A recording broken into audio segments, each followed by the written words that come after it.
All right, howdy, leaders. Okay, so this is the part three of the counseling series, and in this we'll again reiterate the process of a counseling session, and of course examples of different counselings, right? So we'll start off with what tends to be the first type of counseling, which is your initial or integration counseling, right? And the purpose of those counselings is to basically kind of orient them, get them on the right sheet of music. So if you look at this is kind of a generic thing, Of course, I kind of invented some names: Staff Sergeant Stunning and PV2 Strumdusky, right? So basically, when you're talking about, so when you give them the purpose. So the purpose, we're going to discuss these areas, right? Appearance, personal finances, lead passes, formations, physical fitness, chain of command, and unit history. So that just kind of outlines, what it is. It's reception integration counseling. So it's the event, and then what we're going to talk about. So then, when you get down to the summary of the counseling session, and this is filled out right during or immediately after, and it's basically it's the things that you've talked about and discussed. And depending on, again, are you in a directive mode or are you in a non-directive mode, is going to tell you whether what's going to be in here. Like, so if there's a give and take, right?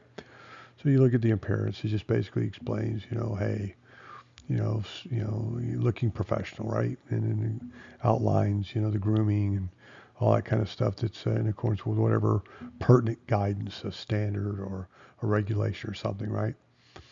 And then personal finances. And I typically would, tell young soldiers talk about things that get you in trouble, right? Because it's about discipline, right? And of course, in some organizations, when you have this complete ownership of your subordinates, right? This is one of those things that well, that kind of works with you. And then also because in the for us in the military, yeah, that's an exploitable thing. As far as if you have financial problems, see if somebody wants to try to blackmail you, exploit you for a security issue, they're going to go after people who have problems with money. And again, it goes back to if you can't adult, if you can't manage these finances and that type of stuff. Now, puts a, it's individual reputation, puts a reputation of the Army.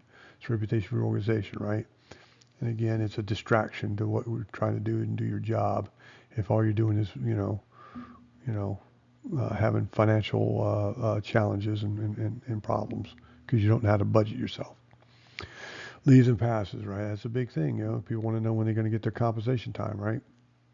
So that's an important thing to explain, like how leave works, how emergency leave works, right? Here's the rules, right? So they understand. They should, who approves it, right? What's the process for that, right? What's the standards? What's the, how, what's going to get approved, right? And then suspenses, right?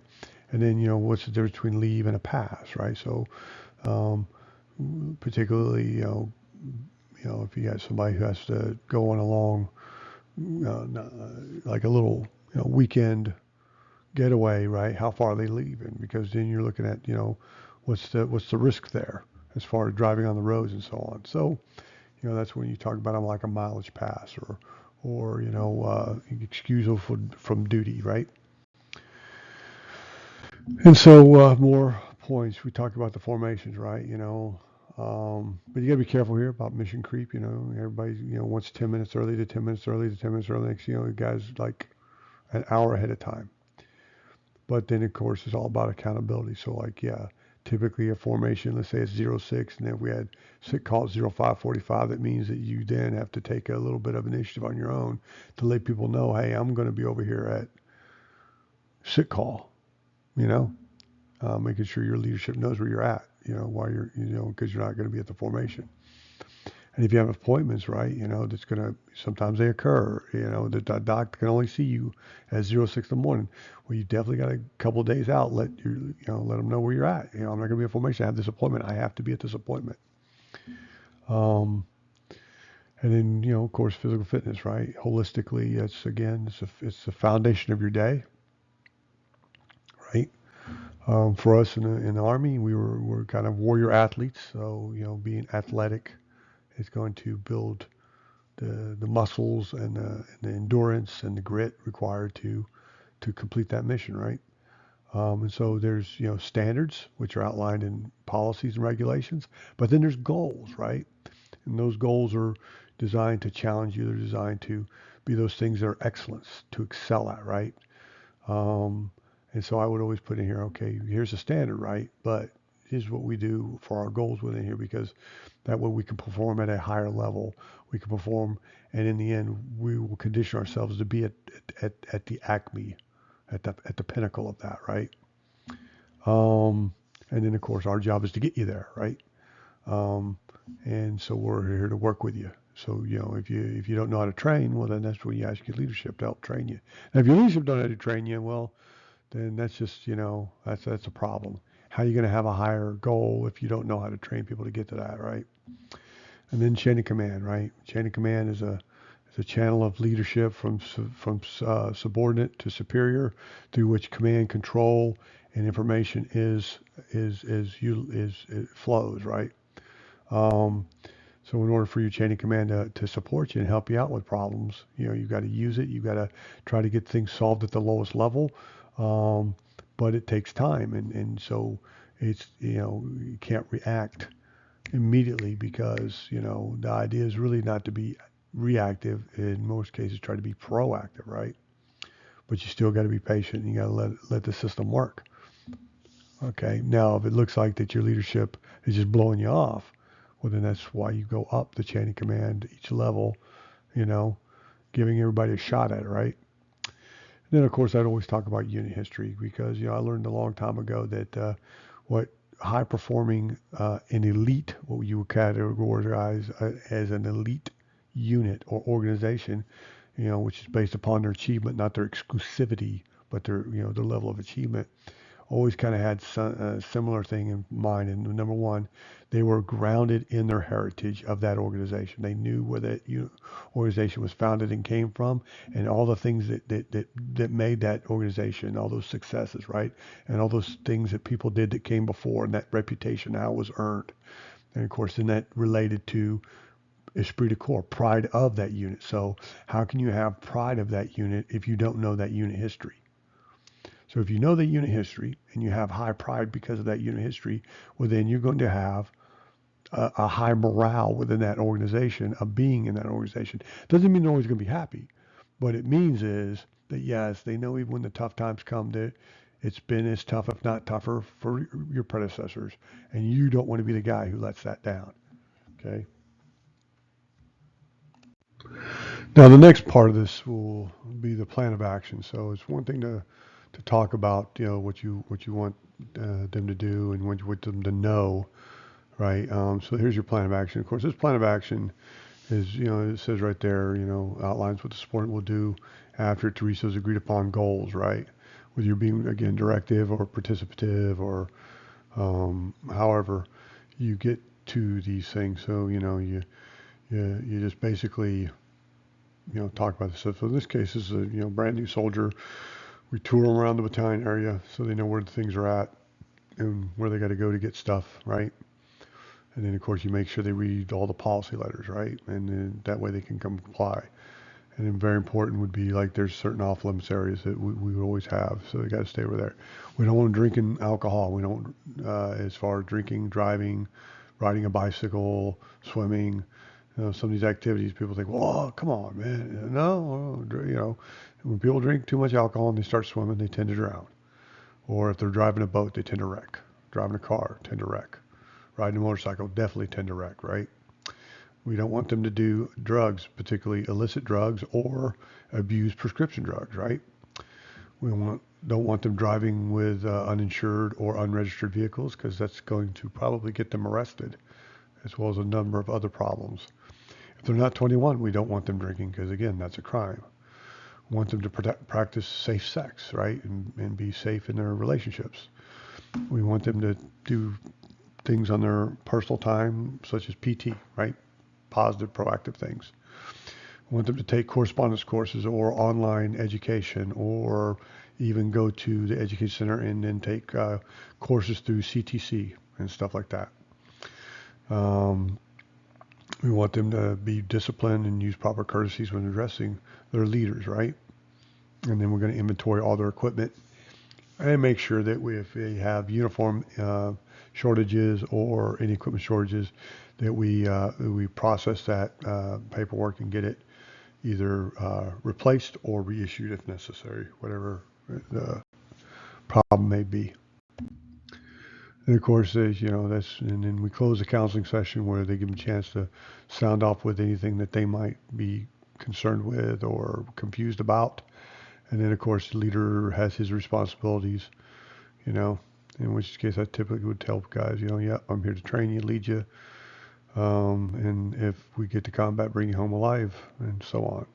And then I'll make sure they understand they can come to me if they need help or assistance. And then the follow-up, right? So we assess the plan, but this happens after the plan is complete or before the next counseling session.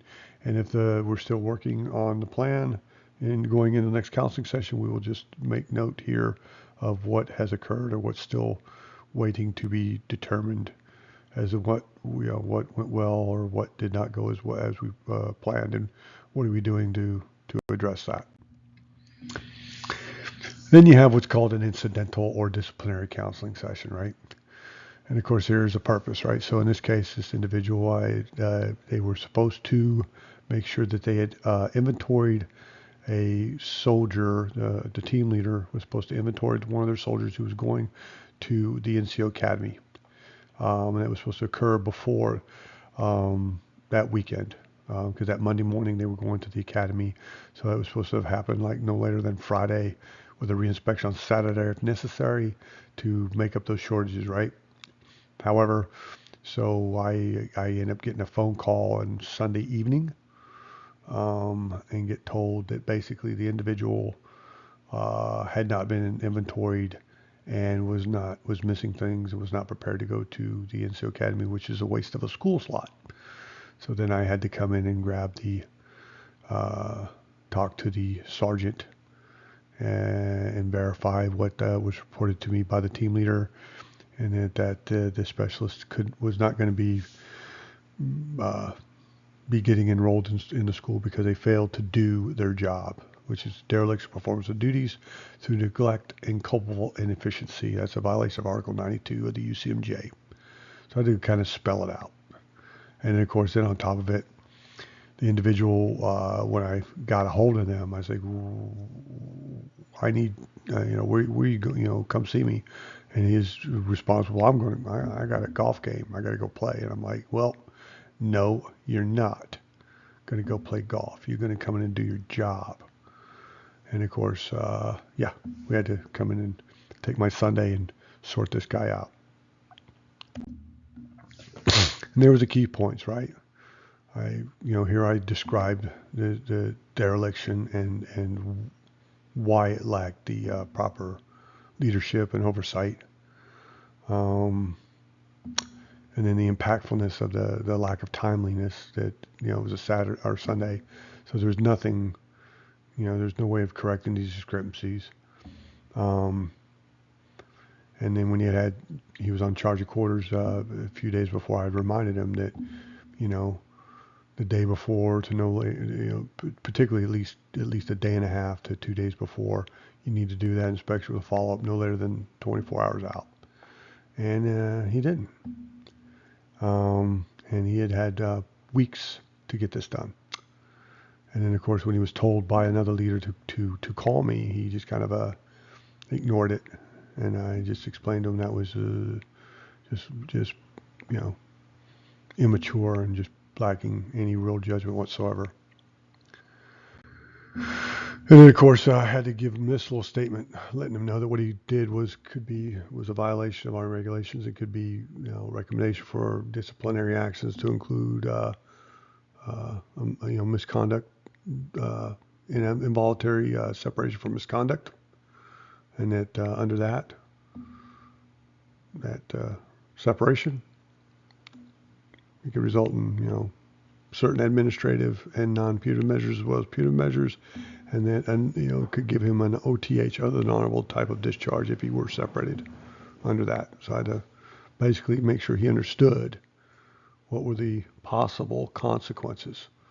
So it didn't. I'm not saying that he was going to get any of this. What I was saying was that he was eligible to be recommended for this type of stuff. So you can understand the severity and the seriousness of his misconduct. And of course, there was a plan of action. Pretty simple, straightforward, blunt. You know, follow up on that list of 34 actions. I gave him a list of 34 basic actions that he was supposed to have done off the checklist. And of course, I ensured he understood you got to do everything that supports those actions on that list. And that he must operate within, of course, our training manuals and our leadership manuals and the manuals of courts martial and any appropriate Army regulations. Now, here's an incidental, but it's a personal type of counseling. It has to do with basically a soldier violating a commander's policy letter by purchasing a vehicle from a lemon lot, basically. And of course, if you see it, it's true. This really happened.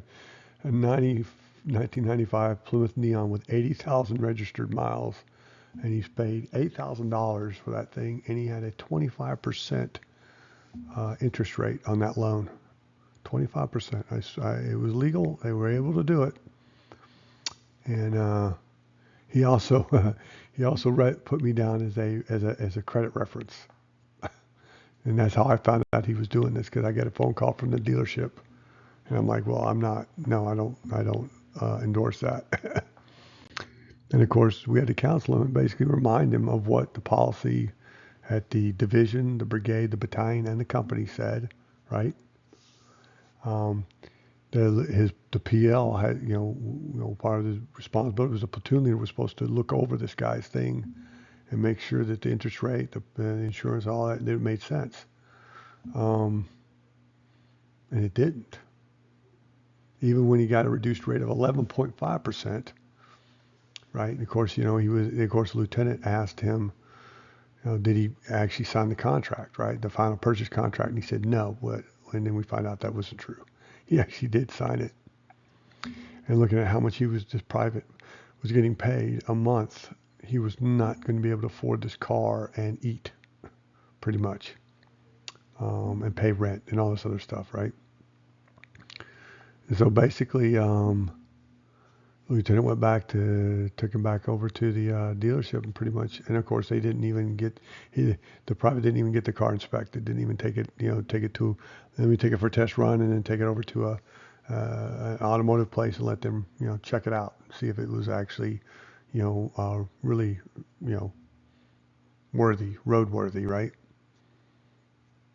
And of course, basically we told him, I can't make you really force you not to get this car, but yeah, I pretty much told him if you ignore our advice, then you're on your own when you start having problems because of it. And so basically, my advice, the plan of action was, don't buy the car. Let's sit down with you and come up with a budget so we can find a car within your budget, right? Okay. And then get you some additional budgeting training that was free, weekly, right? Of course, this was his response. Basically, you can't tell me how to live my life. I'm a man. Stop treating me like a child. Called me a lifer, a loser, right? And if I was so smart, I would be making a lot more money as a civilian. Pretty much what he said to me. I was just laughed at this private, okay, smart ass. I got you. You might say, well, no, there's no way, Sergeant. He'd ever say something like that. Yeah, believe it or not, every now and then I'd run into a clown. And of course, in the end, this guy, he ended up getting involuntarily separated. So, yeah, because he knew more than everybody. So this is a performance professional counseling. We're going to talk about for the month, the performance for the month, and then there's big events that happened. We had a brigade FTX, we had squad evals, we had platoon live fire, we had MOUT, which is military operations urban terrain. Another area was talked about their counseling packets, and then of course we also had some ranges and red cycle support coming up, and PT test. And then break it down and talk about those areas for that squad leader, right? Like how did they do good? Talked about the good stuff, then talked about some of the areas, for the FTX, the evals, the live fire, the mount, counts and packets, that, while they were improving, right, but they needed to be, a little bit more developmental, a little bit more deep with better goals and stuff like that, right? Then reminding them, of course, upcoming PFT, what we were expecting, right, from the squad as well as from him as a leader, the ranges, while they qualified, but we want everybody to qualify expert with their assigned weapons. And of course, basically that we got red cycle support, which in this case, we were doing a lot of burial details. And so basically, if they weren't, doing that, or casualty supporting, so casualty support is, notification and then helping people process, the benefits. So we always had to do that kind of stuff too, and of course, while we're in red cycle, we knew, that's the opportunity for them to take correspondence courses or college courses, and highly encouraged that. One of the goals I've always gave soldiers that, if they didn't, if after 4 years of service, if they didn't have at least an associate's degree in general studies, right, from an accredited university, they kind of wasted their time and money, because the GI Bill only pays for 36 months of college. That's it, which means it pays for fall and spring semesters for 4 years. That's it. And after that, you're on your own. So if you have the associate's degree, which is your core subjects, right, then you get out. You got more than enough money to cover you to finish your 4-year degree and start covering you for a graduate degree. So yeah, I mean, and of course the college was free in the Army. You have tuition assistance. You might have to buy books, but most times just rent them, or get them used. No big deal. And then of course again a plan of action, right? And of course in this case a lot of it was like them telling me what they were going to do, right? And I would record it because we're going to go back and look at this, right? And my responsibilities, right? Help screen, the records and get them ready for the promotion board, and then advise them on getting them to the Ed Center and getting them enrolled and getting them to taking college courses.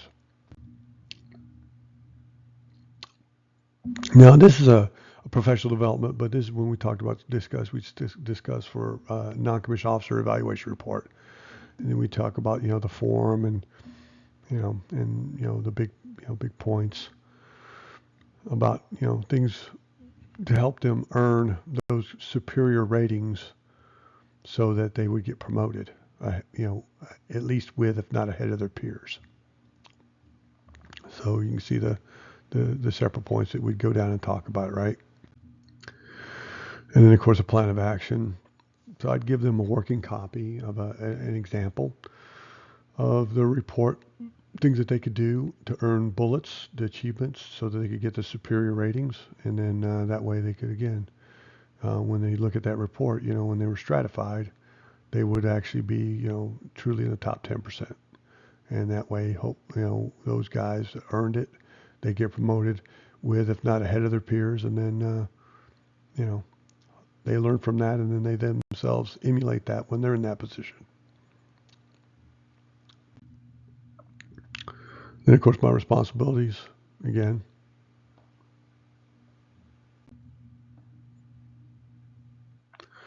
And so with that, that's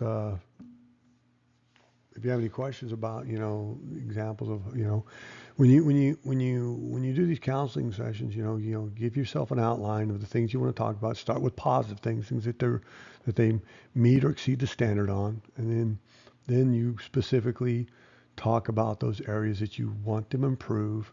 And then if they're experienced, you get them to tell you how they're going to target and improve in those areas while maintaining those strengths. And you record it. You put it in the form. You put it on the record. You put it on paper. So later on, when you follow up, and then what is your role as the counselor, as the mentor, to be the honest broker, to keep them on track to be successful? What are you going to do? How are you going to do that? That's kind of the critical part.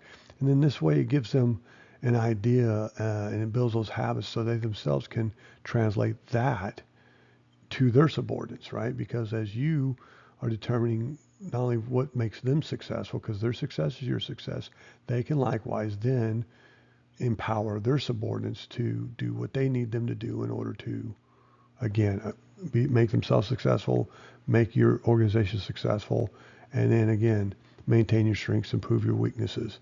And then there's a record of it. So later on, if they don't do it, okay, well, then when they can't argue when you give them an honest evaluation and an honest report, okay?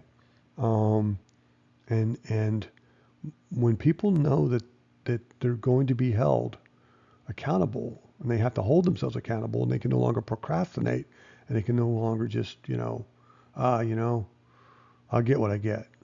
Well, then suddenly people start becoming proactive.